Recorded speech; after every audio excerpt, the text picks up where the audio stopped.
and we're here at the renowned Howard Theater, where we're getting a chance to talk to the incomparable Rakim. How are you? Peace, all right. Pretty good after the show out here in D.C. I know, just finished off the stage. How do you feel? Oh, pretty good. You know, DC know how to do what they do. You know what I mean? The hip-hop vibe is crazy out here, so it was a little easy for me to do what I had to do. You know what I mean? Absolutely. So talk to us about your current project and what you're working on now. Right now, I'm working on a Paid in Full anniversary album. You know what I mean? It's been 26 years in the making as far as, you know, my career. But I'm trying to put that out somewhere in the summertime, and then we got another album coming out shortly after that. So just trying to, you know, stay focused, stay out on the road, you know, get this love from out on the road. Me and my DJ 33 from Chicago, you know what I mean? We out here just, you know, sponging it up right now. Right. So what would you say has been your most defining moment in your career? That's a good question. I guess I gotta go back to when they first started drawing the greatest MC ballads, you know what I mean?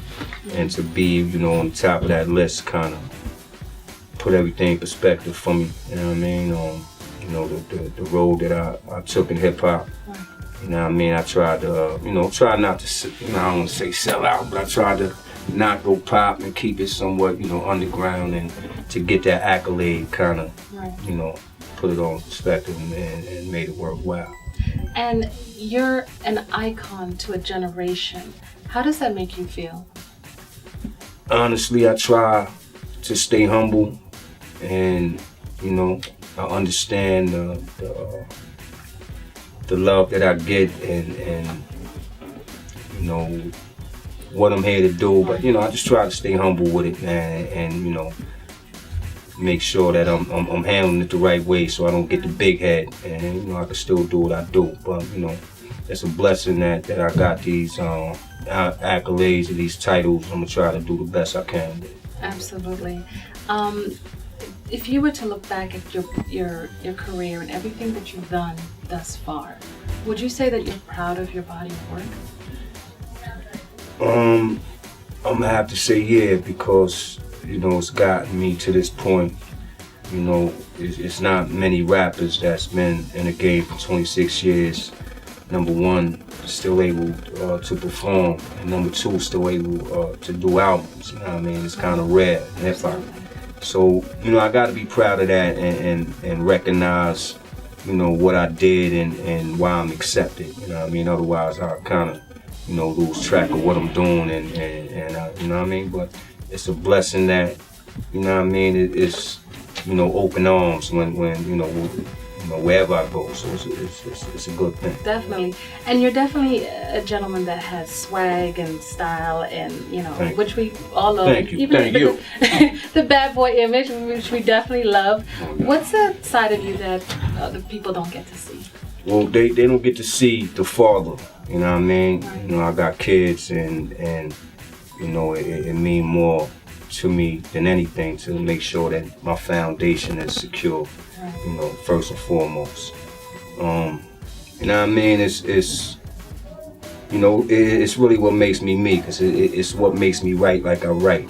You know, it's what makes me think like I think. So, you know, I owe it to my family, you know what I mean, for keeping me grounded and letting me know what's important. And, you know, when I speak to the people, it gives me more of a, you know, universal, you know, idea, man, because everybody, you know, at the end of the day, we all got families. You might be a rapper, you know what I mean? You might be a hardcore rapper.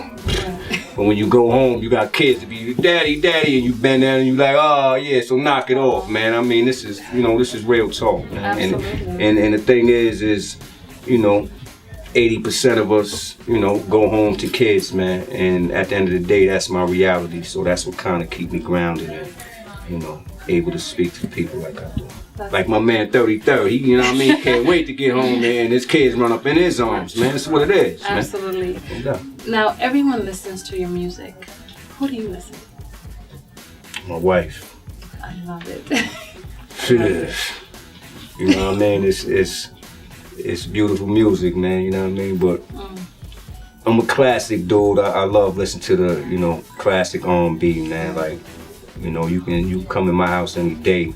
I got the Serato set up and I'm spinning old joints, you know what I mean? It's therapeutic to me. It's what I grew up on, you know what I mean? And it, you know, through all the madness, I can, you know, sit there and listen to a joint and kind of take me back to where I was when things was a little more simple.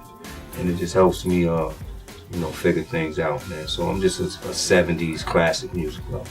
And speaking of when things were simple, you've been around, you know, long enough to see the change and the growth and maybe the setbacks in hip-hop. How do you feel about where things are now and the state of hip-hop?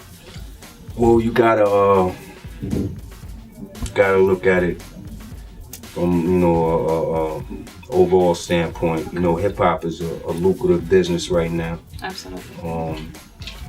You know, like, I can't do nothing, you know, in the house, or, you know, I can't look at TV. I can't do nothing without seeing something that's hip hop influence. Right. Commercials, and you know what I mean? Absolutely. So it's letting me know that, you know, the downhill, you know, snowball effect is working. So, you know, it's a couple you know, tragedies in the midst, but you know what I mean? You know, we got this thing rolling, man. It's becoming a genre now. And it is what it is. We get a little flack from some, you know, creative, you know, our creative entities. Yeah, but right. You know what I mean. It's, you know, it's young in a lot of places, and, right. and you know, it's like it was young in the Bronx years ago when everybody was hip hop, the hip. You know what I mean? It's young in other places, but it's lucrative, man, and we gotta enjoy that, and hopefully, you know, they'll knock down the barriers, and you know, it won't just be, you know, a young genre right now. You know, if you over a certain age, you consider it old school, man. So hopefully we'll knock that barrier down, and you know, everybody can make good music. Absolutely, and I think that's definitely important. And you know, you are as relevant today as you were, you know, years ago, and you continue to progress, and you continue to, you know, change, and to be able to stay where you are is absolutely amazing. Thank you so much for talking with us. No doubt. Thanks This for is Donna Jones for